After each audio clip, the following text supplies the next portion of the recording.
Career Change, A Teacher's Story Who Can't Cook Meth. By Andrew L. Adler. Feeling burnt out and unhappy in your career? Don't throw in the towel just yet.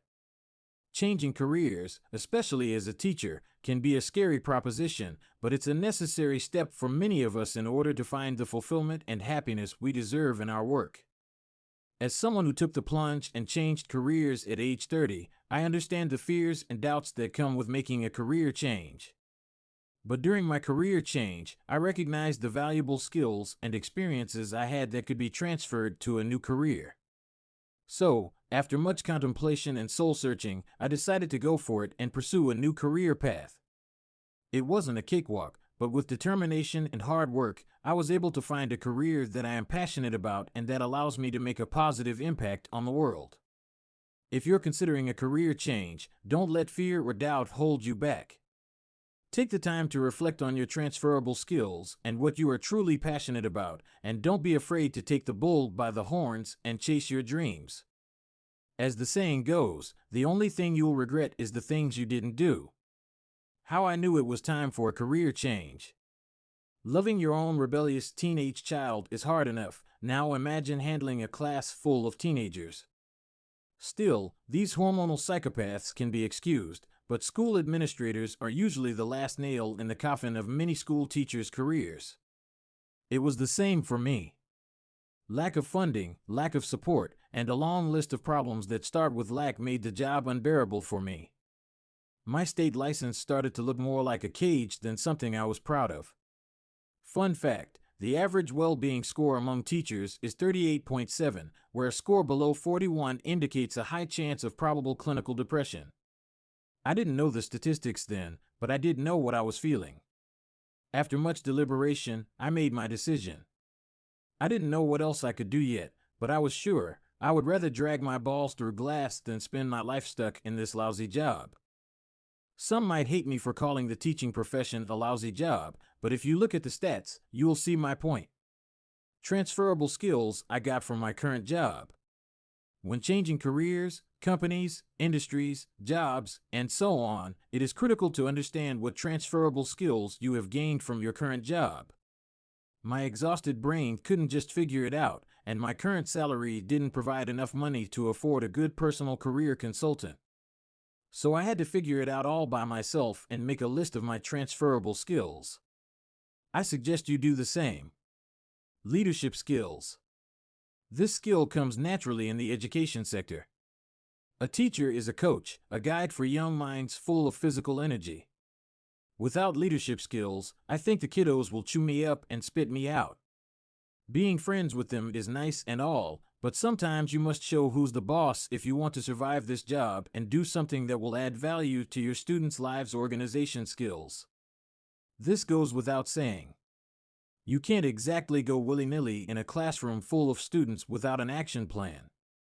You have students with different capabilities all mixed in together who catch things at different rates. You have to make sure that even the weakest kids get something without hurting the smart ones. After you understand the class's average, you make your curriculum according to that. There are 1,000 other tasks just for students. Then there are your coworkers and boss, usually multiple bosses with different designations. So juggling all of this gave me some unique skills that are required in any organization. Presentation skills. Everything a teacher does is a presentation. Presenting students with what they have to learn and why, presenting my performance to the administration so I don't lose my job, and presenting my students' performances to the parents so the administrators don't lose their jobs. So it's safe to say I had confidence in this skill. Creativity. I won't even talk in detail about this skill teachers possess because anyone outside of this industry won't appreciate it and anyone inside this industry already knows all about it. Making the most out of every situation can't be done just by being prepared. A sprinkle of creativity is a must every day in classrooms. Attention to detail. This is a must-have skill not just for teachers, but for everyone in the education industry. One wrong move or one poorly worded sentence can harm the little devils we are in charge of. Not picking up when a student has made a mistake can give them the wrong message for life. Communication skills. You need at least some level of competency in this skill for any job, especially in this profession, and I knew it was going to be my best selling point. I've been communicating with childs, man-childs, and elderly childs on a daily basis for years. I got this. Resourcefulness. School administrators will often forget that you are not the one providing the services that the school requires. They complain about paying through their nose, which shouldn't be a teacher's headache, but they do require the results these services provide. So oftentimes, teachers have to bite the bullet and be as resourceful and creative as possible so their students don't miss out on a learning opportunity because of budgetary cuts. Both independent and collaborative. Collaboration is a must with your coworkers and higher-ups in any profession. Someone in the teaching profession also had to work with students and parents. Still, as Americans, we value individuality, and teachers are excellent independent workers. Teachers have to guide so many people in their lives that they themselves can function without much oversight. My next career move. After a whole year of knowledge gathering on career change and also helping some coworkers with the same process, I really liked the idea of becoming a career consultant. But, like teachers, career consultants require a state license. So, no matter how knowledgeable I became about the subject, I couldn't just dive in. Many people suddenly pop up and become that just by calling themselves career mentors or career coaches, but I think that can often lead to harming the clients. This is a profession that can have a direct impact on someone's ability to feed their family, so jumping right into it after reading some books or articles on the internet may not be the best idea. So becoming a career consultant required time, and as my family refused to stop eating food till I could get the license and like the roof over their heads, me too, this profession was not an option for me then. Having multiple careers wasn't an option either. As much as I started hating my job, I was still in charge of some kids' education. Having a night job will make it very hard for me to give these kids the good education they deserve. Solution? Switching my career to an industry with unusual flexibility. I was desperate enough to teach in the morning and cook meth at night, but luckily Breaking Bad was not out yet, so this didn't cross my mind. The only thing hotter than meth was the tech boom, more commonly known as the dot-com bubble. So, I jumped on that bandwagon. No, I didn't open a startup company or invest in a get-rich-quick scheme, but all these internet startups will need a website, and I made my first successful career move out of it. Best part of having a digital career. The best part of my new endeavor was that my clients weren't teenagers. They didn't throw a fit when something went wrong. They didn't fight with my other clients over nothing, and I didn't have to send them to the headmaster. But jokes aside, here's some advantages I found which I've never seen before in any career. There's always the option of learning by doing. My clients can't be on my neck when I'm home, and they won't see me panic reading some coding book for websites while stuck on a stupid problem, and now people have Google and YouTube. These days, I see people complain about other people offering what they are offering for much cheaper. Well, they will be surprised to know, it has always been the issue for every business out there always. Have some value that only you can offer personally, and clients will flock to you no matter how cheaply someone else is doing it. Digital means tech, and there's always some new tech out the horizon. You don't get stuck with only career options. You can change, you can switch, you can shift and mix and match. It usually pays well. Many will refute it and say tech stuff can be made overseas for much cheaper, but it can't be furthest than the truth. I've worked with 1,000 overseas white label agencies in my life. Very few understand what is needed by an American or European client. The flexibility is astounding. It's hard at first, and if you don't become a coding monkey, every tech job I had or has seen people doing become incredibly flexible once you know what you're doing. Most clients don't even care if you've worked 60 hours or 6. If you can bring even a mediocre result, you're far ahead than the 80%. Low competition. Now listen carefully before you lose your mind over recent tech layoffs or competition from overseas. If you become good at your trade and know what you're doing, tech recruiters won't stop harassing you, and you might need to spend some time every day blocking them in social media. Very easy to start a business. Every business owner is not just happy with their best employees, they are scared because they know this employee will start the same business and become a competitor in the near future. It might need the employee to work there for years to save up enough money and make the right connections, but in tech jobs, it's a breeze. It became easier and much more scalable with these many overseas companies. Get the grunt of the work done by an overseas company, add your personal touch, and voila! Suddenly, you can scale your business like there's no tomorrow. Many of my competitors and I have done the same thing with great success over the years. Very easy to learn. When I started it, it was quite hard. Still not as hard as most traditional jobs, but I had to read many coding/trade books on my time. Now every information is just a click of some buttons away. If you use this power right, job frustration will not even be on the top 10 problems in your life. How this digital career strategy changed my life for the better. The flexibility in the digital career sphere is unmatched.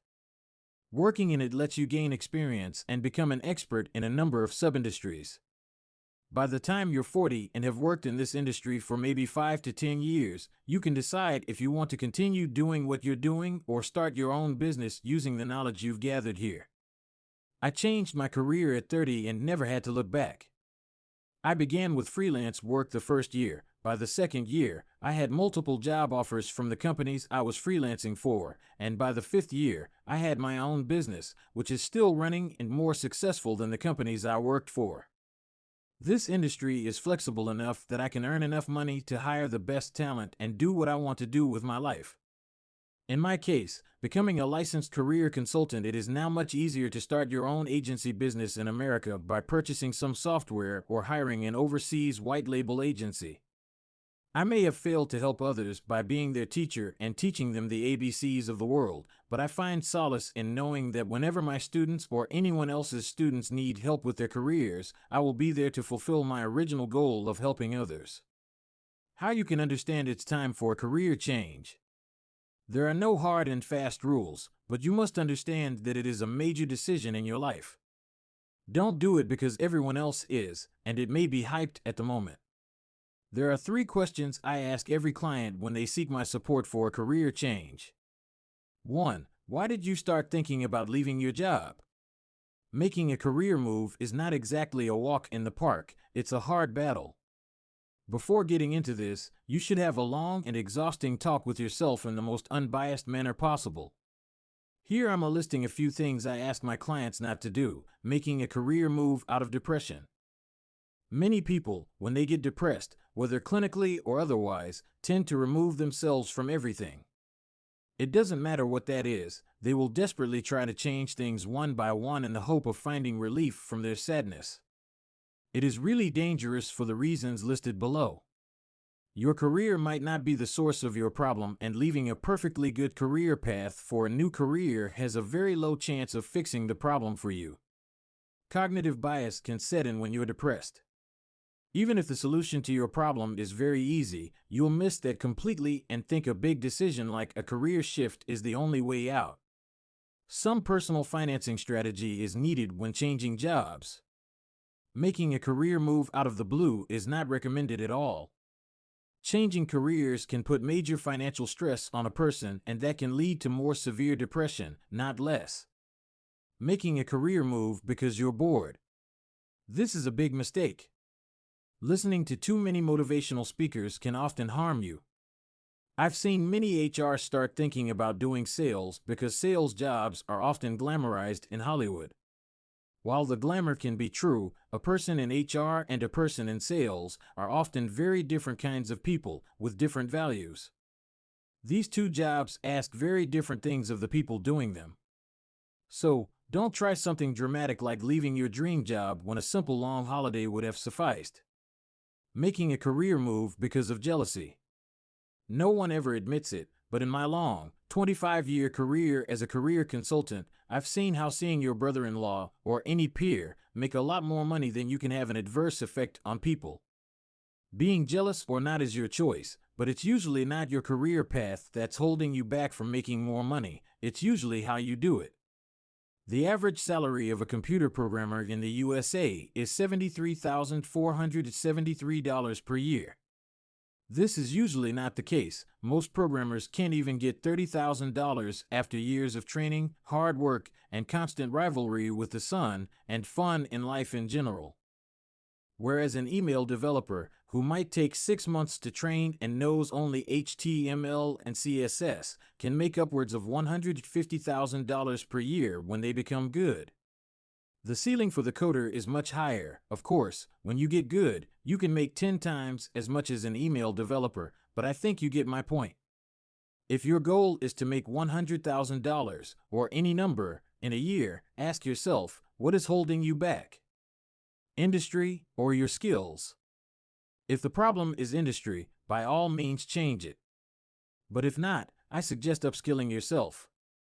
In this internet age, it has become much easier with platforms like Coursera and many others. If you want something more in-depth from the tech industry, I plan on writing some books and starting some online courses myself. But that will take time. Till then, read my free articles as they come by or take other courses. I will try to list some free and paid resources that are good in the near future. 2. Is your job causing you physical and mental distress? If so, then changing your job, industry, or career path may be the right move. Many industries have an adverse mental or physical effect on their workers. If you read this article written by Hannah Nichols, the effects can be scary. We want our careers to fulfill our lives, not be a reason for our early deaths. Bad supervisor?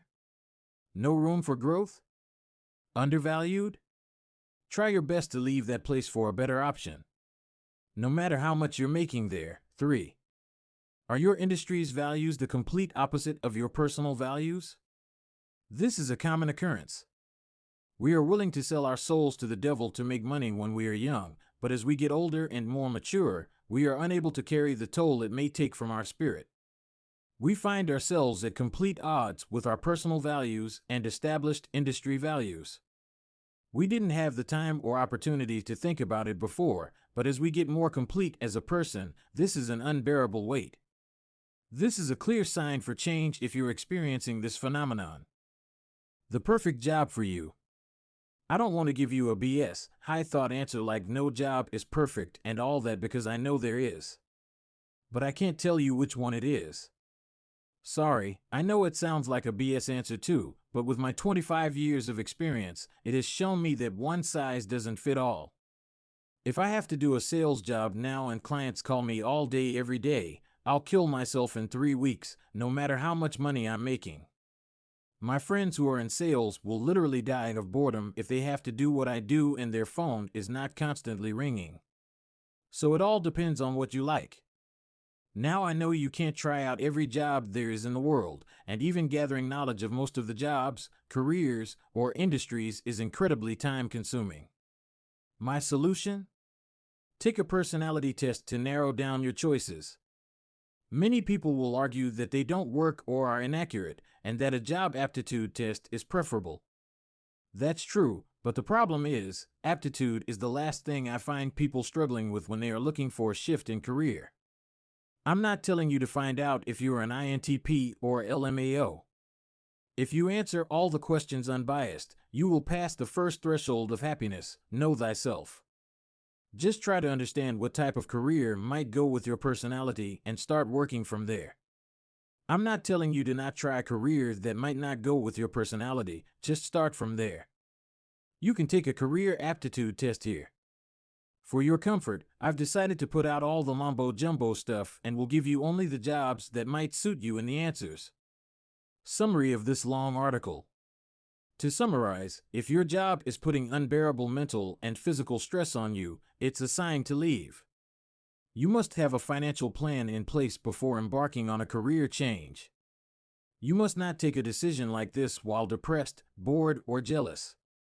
I know the feelings can't just be turned off whenever you feel like it, or it won't be an issue in the first place, but you must be absolutely sure you're sound in mind before making a decision. Don't do it because everyone else is doing it or saying they will do it with you. I've seen hundreds of clients who tried doing it because they thought their friends would do it too and find themselves alone in a pickle while their friends keep enjoying a stable job. You must know what your transferable skills are. Even if the skills are not important for your new career, your employer would be mighty impressed when they see your transferable skills on the resume. They will know you're a type of person that takes gaining skills seriously and will be a valuable addition to his team. If you're unhappy with your current job because it doesn't go with the type of person you are, then take the test to narrow your field. Age is a big issue when you're changing careers. Many unique issues come up with age that can affect your choices. My story is about when I was 30, and I've written how I've helped my dad change his career in his 60s. These are my personal experiences. I'll write about other age groups like 20s, 40s, 50s, and link them in this article. Those are the experiences of my clients and friends, not personal. If you're on my subscriber list, I might start sending emails when my blogs are updated or I add a new article. But still not sure how much hassle I'll take for this, so try to come back and check yourself every now and then.